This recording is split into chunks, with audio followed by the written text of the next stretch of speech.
እውነት ሴቶች የሚሸኑት ስጋና ደም ነው ወይ? ወንዱ ደግሞ ውሃና ገል ነው ወይ የሚሸነው? እስቲ ምላሽ ስጡ። ሰላም እንዴት ናችሁ? ለዛሬ ይዤላችሁ የመጣሁት ያሳደጋችሁ የምትጠሩበት እንደ አባት ሆኖ የምትጠሩበት ሚስታችሁን ቢያገባ ምንድነው የምታደርጉት?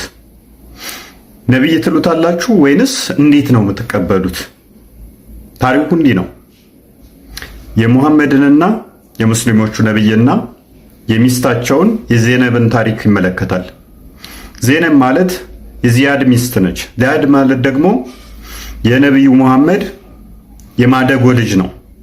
ዚያድ በነብዩ ስም ነው የሚጠራው፣ በሙስሊሞቹ ነብይ ሙሐመድ ስም ነው የሚጠራው። አሳድገው ዜነብ የምትባል ሚስት አገብቷል።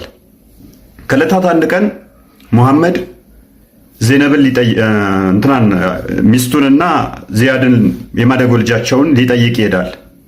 እንደ አጋጣሚ ዚያድ ቤት ውስጥ አልነበረም። ቤቱ ደግሞ ክፍት ነበረ። ንፋስ መጣና ልብሷን ገለበው። ሙሐመድ ሾፋት። ከዛ ወዲያ ልቡ ለውጥ እንደመጣበት በሲራ ላይ ተጽፏል። ወደዳት። ከዛ ወዲያ የአድናቆት ቃላት መናገር ጀመረ። ከዛ ዜነብ ተረድተዋለች። ተጋብዞ ወጣ ሄደ። ይሄንን ለዚያድ ነገረችው፣ ለባሏ ማለት ነው ዜነብ። ከዛ ከጊዜ በኋላ ይህ አድናቆት ይቀጥላል። አሁን ዚያድ ይህንን ነገር ይሰማል። ኢማጂን ይህን ነገር ይሰማል ዚያድ፣ የዜነብ ባል ማለት ነው። ዚያድ ይህንን ሲሰማ ምክንያቱም ከመሐመድ ጋር መጋፈጥ ስለማይችል በቃ ፈታታለሁ የሚል ለመሐመድ ሄዶ ይነግረዋል። ሁሌም የምንነግረኝ አንተ ካደነካት ወዲያ ስለ አንተ ነው እንዳደነካት ነው የምንነግረኝ፣ ስለዚህ ፈታታለሁኝ ልፍታት በቃ ምናምን ሲለው መሐመድ ደግሞ ኖ አትፍታት፣ በሆዱ ደግሞ አገባታለሁ እያለ ነው፣ በልቡ አገባታለሁ እያለ በአፉ አትፍታት ይለዋል። ከዛ ከጊዜ በኋላ ወህይ ወረደልኝ አለ። ሱራ አልአሕዛብ ቁጥር 47 ላይ ይገኛል። ሱራ አልአሕዛብ ቁጥር 47 ላይ ምን የሚል ወህይ የወረደለት ላንብብላችሁ። ለነዚያም አላህ በእርሱ ላይ ለለገሳትና አንተም ነፃ በማውጣት በእርሱ ላይ ለለገስካት ሰው ለዚያድ አላህ ገላጩ የሆነን ነገር በነፍስህ ውስጥ የምትደብቅና አላህን ልትፈራው ይልቅ የተገባው ሲሆን ሰዎችን የምትፈራ ሆነ ሚስትህን በአንተ ዘንድ ያዝ፣ ከመፍታት አላህንም ፍራ በምትል ጊዜ አስታውስ። ዚያድም ከእርሷ ጉዳይን በፈጸመ ጊዜ በምዕመናኖች ላይ ልጅ አደረገው። ባስጠጓቸው ሰዎች ሚስቶች ከነርሱ ጉዳይን በፈጸሙ ጊዜ በማግባት ችግር እንዳይኖርባቸው እርሷን አጋባንህ፣ የአላህም ትእዛዝ ተፈጻሚ ነው የሚል ወይ ወረደልኝ፣ ወይንም ከአላህ ዘንድ የቁርአን አያ ወረደልኝ አለ ማለት ነው። ይሄ አያ እንደሚነግራችሁ ምንድነው? እሱ ሙሐመድ በልቡ ዜነብን ማግባት ይፈልጋል፣ በአፉ ደግሞ ምን ይላል? ዚያድ አትፍታት ይለዋል። የማደጎ ልጁን ማለት ነው። ብዙ ሚስቶች እያሉት ማለት ነው። እንደገና ደግሞ የሴክስ ባሪያዎች ብዙ እያሉት ማለት ነው። ምን ይለዋል? አትፍታት ተው አትፍታ ይለዋል። በልቡ ደግሞ አገባታለሁ እያለ እያሰበ ነው። ሄዶም ደግሞ አድናቆትን ነግሯት ዚያድ በዚህ የተነሳ ከዜነብ ጋር ያለው እንትን በቃ ለመፍታት አስቧል። በቃ ምክንያቱም ዜነብ ደግሞ በጣም እንትን ብላለች። ተፍሲራቶችን ሄዳችሁ ስታነቡ በደንብ ያብራሩታል። እንደገና ደግሞ የሙሐመድ ሲራ ላይ በደንብ ሰፍሯል። እንዴት እንደተገናኙ ምን እንዳደረገ እንዴት እንደተባባሉ ማለት ነው። የጋብቻቸው ዕለት ደግሞ እንደምታዩት እዚህ ጋር ዜነብ አላህ ነው ያጋባኝ እያለች ሌሎች የሙሐመድ ሚስቶች ፊት በጣም እየጎረረች ነበረ። በጣም በቃ እየተኩራራች ነበረ። አሁን ዚያድ ምን ያህል ቅስሙ እንደሚሰበር ልቡ እንደሚደማ አስቡት። በሚጠራበት አባቱ ሚስቱን ተቀምጦ እዛ አንድ ቤት ውስጥ ሲኖሩ ከዛ ደግሞ ገና ሳይፋታ እኮ ነው ይሄ አይወርድና በልብህ እየፈለክ በአፍህ እንትን አትበል።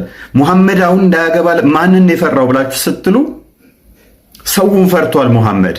ምክንያቱም የማደጎ ልጅህን እንዴት ታገባለህ፣ የልጅህን ሚስት እንዴት ትቀማለህ እንዳይባል ማለት ነው። የልጅህ ሚስት እንዳይባል እንደገና አሁንም ሱራ አልአሕዛብ ቁጥር 40 ላይ ሙሐመድ ወንድ ልጅ የለውም የሚል ካላ ዘንድ ወይ ወረደ፣ ጋብቻውን ህጋዊ ለማድረግ ማለት ነው። ገና ሳይፈታት አላህን ያጋብቻለሁ ፈቅጄልሃለሁ አለው። እንግዲህ አሁን በዚያድ ቦታ ሆናችሁ አስቡት። ከዛ ይሄንን ደግሞ የፈጣሪ የዲቫይን የሆነ ነገር ወይንም መለኮታዊ ቃል ነው ብላችሁ አስቡት። አይሻ ግን እንደዚህ ብላለች፣ አላህ ያንተን ፍላጎት ለማሟላት ይቸኩላል ብላለች። ይመቻችሁ አራዳ ልጆች። ሃይ እንዴት ናችሁ? ለዛሬ እስቲ አንድ አዲስ እንመልከት። መጨረሻ ላይ መልእክት አለኝ። ሱናን ኢብን ማጃ 525 ላይ የሚገኝ አዲስ ነው። አሊ ነው ያስተላለፈው። The prophet said concerning the urine of nursing infant, water should be sprinkled over the urine of a boy and the urine of girl should be washed. ምን ብሎ ትእዛዝ ይሰጣል ነብዩ? የወንድ ልጅ ሽንት ከሆነ ሽንት ጨርቅ ለምታጥበው ሰራተኛ ማለት ነው። የወንድ ልጅ ሽንት ጨርቅ በውሃ መረጨት አለበት ከልብስ ላይ። የሴት ልጅ ከሆነ ደግሞ መታጠብ ነው ያለበት ግዴታ ብሎ ይላል ማለት ነው። ይህንን ተዛ የሰሙት በዛ ግራ ይጋቡና ጥያቄ ይጠያየቃሉ። አስክድ ሻፊ about the hadith of the prophet።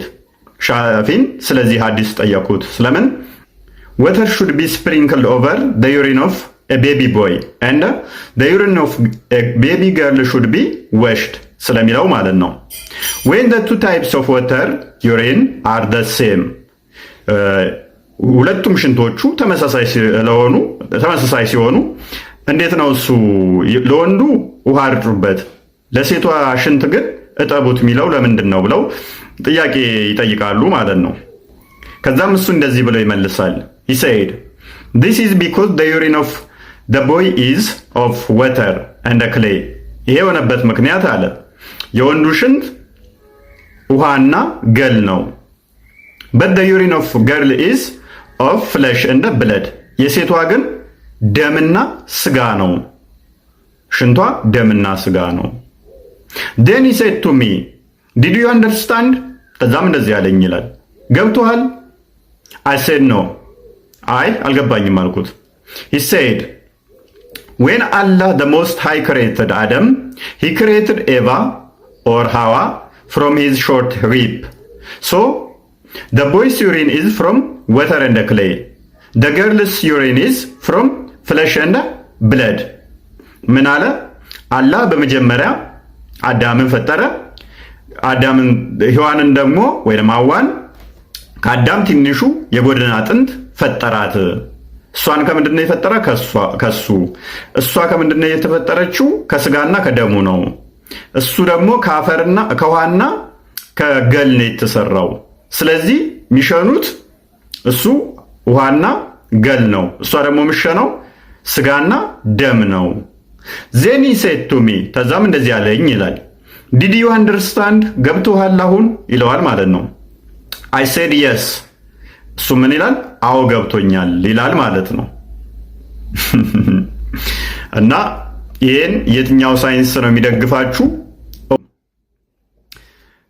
በግልጽ ይሄ የሚያሳየው ለሴቶች ያለውን ጥላቻ ለማሳየት ነብዩ የተጠቀመው ተረት ተረት ነው።